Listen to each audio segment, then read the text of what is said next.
Today's most important international development is that the US President has announced a 20-point formula to establish peace in Gaza.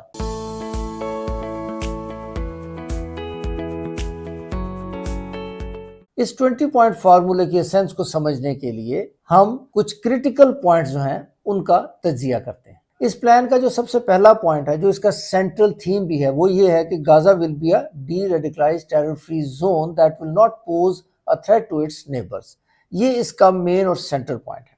इसके अलावा इसमें यह भी शामिल किया गया है कि हमास जो है वो अपने प्रिजनर्स जो हैं वो रिलीज कर देगा और उसके अगेंस्ट जो इजराइल है वो तकरीबन 250 ऐसे प्रिजनर्स जिनको डेथ सेंटेंस उन्होंने दिया हुआ है या लाइफ सेंटेंस दिया हुआ है उनको रिलीज करेगा और इसके अलावा 1700 चिल्ड्रन और जो औरतें हैं और बंदे जो हैं उनको वो रिलीज करेगा जिनको उन्होंने 7 अक्टूबर 2023 को अरेस्ट कर लिया था। तीसरी इसमें चीज ये है कि एक गवर्निंग कमेटी बनाई जाएगी जिसमें पैलेस्टीनियंस भी होंगे, पैलेस्टीनियन टेक्नोक्रेट्स होंगे और उसमें उसके साथ कुछ इंटरनेशनल एक्सपर्ट्स भी होंगे under the supervision of a board of peace. ये जो बोर्ड ऑफ पीस है इसको Donald Trump being the president of America will be heading along with certain other heads of the states जिनको बाद में announce किया जाएगा। और इसमें जो एक क्रिटिकल पॉइंट है, जो इम्पोर्टेंट पॉइंट है, वो ये है कि Hamas will not be part of the governing committee और एडमिनिस्ट्रेशन ऑफ गाजा।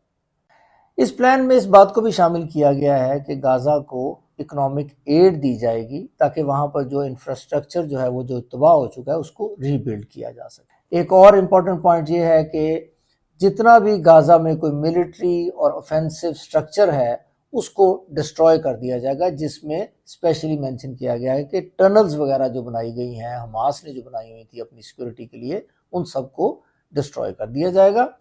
साथ ही साथ इसमें यह भी शामिल किया गया है कि किसी को भी गाजा छोड़ने के लिए फोर्स नहीं किया जाएगा, जिसमें कि अगर हमास के जो लोग हैं उनको भी जगह दी जाएगी कि वो पीसफुली वहां पर रह सके, लेकिन कंडीशन उसके साथ ये लगाई गई है कि वो सारे के सारे हथियार जो होंगे वो अपने सरेंडर करें। एक इंटरनेशनल स्टेबलाइजेशन फोर्स जो है वो बनाई जाएगी जो लोकल फोर्सेस की कैपेसिटी बिल्डिंग जो है वो करेगी ताकि वो कल को अपनी गवर्नेंस और एडमिनिस्ट्रेशन खुद चला सके। इसके अलावा ये भी पॉइंट इसमें शामिल किया गया है कि इसराइल जो है वो गाजा को ऑक्यूपाई या एनेक्स नहीं करेगा।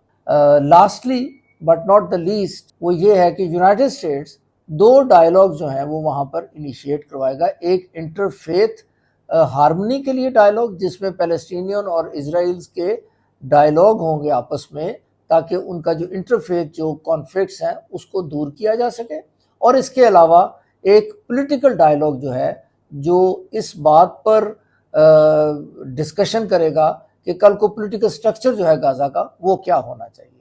तो ये सारे के सारे जो पॉइंट्स हैं, जो क्रिटिकल और इम्पोर्टेंट पॉइंट्स हैं जो इस फॉर्मूले में पेश किए गए हैं और जिनकी अभी डिस्कशन होना बाकी है। अब ये जो फॉर्मूला अनाउंस किया गया है इसको इंटरनेशनल एक्सपर्ट्स और स्टेक होल्डर्स दोनों ही अपने अपनी जगह पर इसको एनालिसिस कर रहे हैं।